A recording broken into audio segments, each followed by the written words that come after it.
बिस्मिल्लाहिर्रहमानिर्रहीम। अस्सलाम वालेकुम। कैसे हैं आप सब? मैं हूं मलिहा यास्मीन, आपकी टीचर। और अब आज हम पढ़ेंगे बिलीफ नंबर 14। ये बिलीफ नंबर 14 का लर्निंग आउटकम है, जिसमें आप देखेंगे कि diseases whether they are contagious और नॉन कंटेजियस, इनका प्रिवेंटिव मेजर्स कौन कौन से हैं।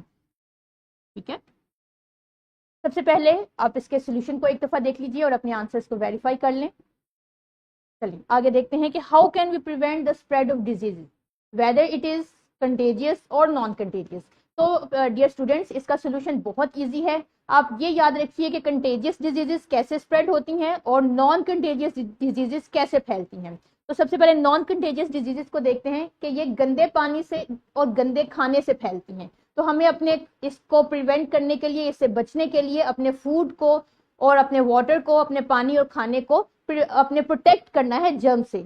हमने वो तमाम मेजर्स यूज करने हैं जो हमें जर्म से बचा सकें, दूर रख सकें। तो सबसे पहले आपने अपने खाने को कवर करना है, क्योंकि अनकवर्ड फूड के ऊपर मक्खियां आएंगी और इनके साथ जर्म्स आएंगे।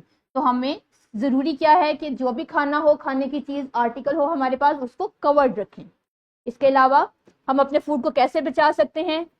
अच्छे से फल और सब्जियों को धो के इस्तेमाल करें, सब्जियों को अच्छे से पकाएं और फलों को खाने से पहले अच्छे से वॉश करें।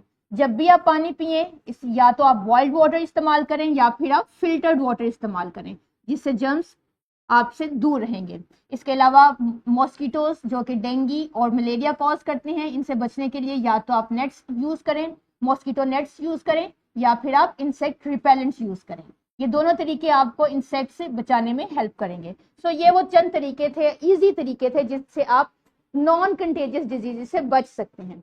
अब कंटेजियस डिजीजेस क्या हैं? जो एक पर्सन से दूसरे पर्सन में ट्रांसफर होंगी। इनसे बचने के लिए क्या करना चाहिए आपको? सबसे पहले मास्क इस्तेमाल करना चाहिए। मास्क पहने खासतौर पे उस वक्त जब आपके इर्द गिर्द फ्लू से अफेक्टेड, कोरोना वायरस से अफेक्टेड या और कोई कंटेजियस डिजीज से अफेक्टेड लोग हों, तो आप लाजमी तौर पे मास्क इस्तेमाल करें। अपने हाथों को अच्छे से धोएं, क्योंकि जब इन्फेक्टेड पर्सन के से पार्टिकल्स रिलीज होंगे हवा के जरिए, वो किसी भी सरफेस पे डिपॉजिट हो जाएंगे और आपका हाथ एक्सीडेंटली उस कंटेमिनेटेड सरफेस पे लगेगा, और जब आप उन्हीं गंदे हाथों से खाना खाएंगे तो खाना भी कंटेमिनेट हो जाएगा। तो सबसे पहले जरूरी है कि अपने हाथों को अच्छे से धोएं, खाना खाने से पहले और and after using the toilet. इसके अलावा जब भी आप छींकें, खांसें, तो अपनी कोहनी को इस्तेमाल करें, बेंड करें अपनी कोहनी को और उसमें छींके या खांसें। इसका फायदा क्या होगा कि जर्म्स ज्यादा दूर तक स्प्रेड नहीं होंगे, आपके इर्द गिर्द ही रहेंगे और आपके इर्द गिर्द लोग मौजूद जो लोग होंगे वो अफेक्ट नहीं हो सकेंगे। हेल्दी डिस्टेंस रखें, अप्रोक्सीमेटली 6 मीटर का डिस्टेंस रखें किसी भी दूसरे इंसान के से। इससे आप जर्म्स आप तक नहीं पहुंच पाएंगे।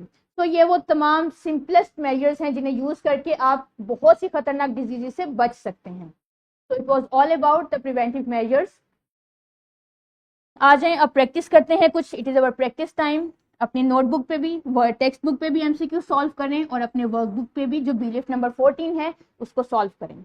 इसके बाद होमवर्क आप करेंगे, थ्राइव का सेक्शन आप यूज करेंगे अपनी वर्कबुक के लिए और अपने टीचर से शेयर करेंगे। अब हम बिलीफ नंबर 15 से मिलते हैं। अपना ख्याल रखिएगा। अल्लाह हाफिज।